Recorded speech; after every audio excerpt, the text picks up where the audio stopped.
Ducky and Bunny's Big Plan. Every day was a new adventure for Bo Peep. Woody and their Bo had collected many useful items for this task, but her sticky hand was one of her favorites. It was very handy for getting around. With a whirl and a whip, she could fling the sticky hand high up in the air and zip from place to place with ease. But one day the sticky hand went missing. Bo rummaged through her skunkmobile. She found paper clips, rubber bands, a roll of tape, but no sticky hand. "Nothing else seems to be missing," said Officer Giggle McDimples, peering into the skunkmobile.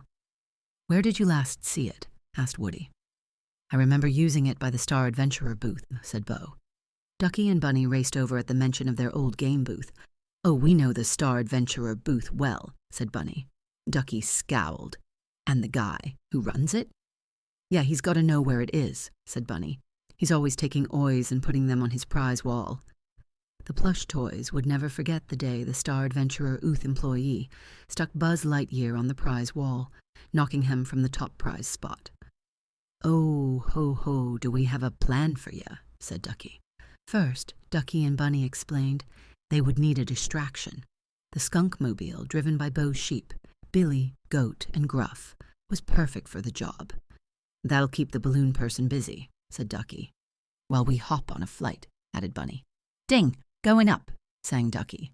Next, Ducky and Bunny said they would survey the area for the sticky hand. "From up above we can see the whole carnival," said Ducky. "Yeah," said Bunny, pointing down below. "We even see some kid eating candy floss at the top of the Ferris wheel." "It's sticking to his hair and all over his chin," said Ducky, laughing and getting distracted. Guys," interrupted Woody. Ducky and Bunny paused and frowned as they looked over at Woody. "How will that help us find the missing sticky hand?" asked Woody. "We are getting there," said Bunny. "Next, we float towards the Star Adventurer booth," said Ducky. "When the time is right, we pop the balloon." "Plush rush," they cheered. We scream. "Give up the sticky hand, you thief," said Bunny. Ducky laughed and added, "Yeah. Hand it over, Game Boy, or we'll—" "I don't think so," said Bo, bringing them back to reality. Bo and Giggle McDimples stood there shaking their heads. This was not a good idea, and everybody knew it. The plush rush would never work. Ducky and Bunny shrugged. "Yeah, you're right," said Ducky. "No plush rush." But they had another plan. "First we leave a trail for the Star Adventurer guy to follow," explained Bunny. "It leads into the fun house," said Ducky. "And right into our trap," added Bunny with a giggle. "We follow him through the twirling tube," said Ducky. "And into the house of mirrors," said Bunny. "We wait until he's lost inside the mirror maze," said Ducky.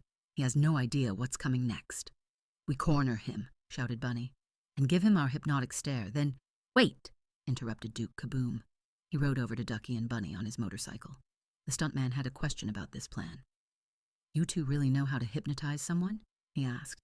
Ducky and Bunny looked deep into Duke's eyes and nodded. "Whoa," said Duke with a gulp. Bo smiled at the outrageous plan. "You know, it's really not that big of a deal. I can find another sticky hand." Ducky and Bunny shook their heads. They were determined to present Bo with the perfect plan. "Here's our 100% will absolutely work impossible to fail plan," shouted Ducky.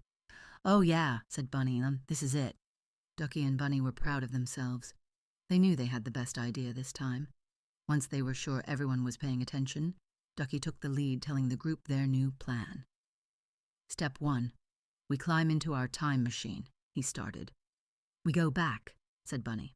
"Why delay back," said Ducky, "to the days of dinosaurs and hot lava and—" Giggle cleared her throat. Guys?" She knew Ducky and Bunny were getting carried away again, but she had her own idea of how to complete this mission and retrieve the sticky hand.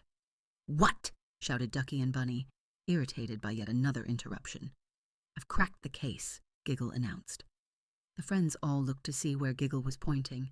It was the sticky hand, stuck to Bunny's back, and had been fixed to his fur the whole time. "Kaboom!" cheered Duke. Bunny yelped as Bo peeled it from his fur. Ducky looked over at Bunny. How did that happen?" he said. "I guess you weren't paying attention again." Bunny frowned. "Or you put it there and you forgot." "Why would I put a sticky hand on your back?" asked Ducky. Ducky and Bunny continued to bicker as Bo swung the sticky hand above her head. winding up for their next big adventure.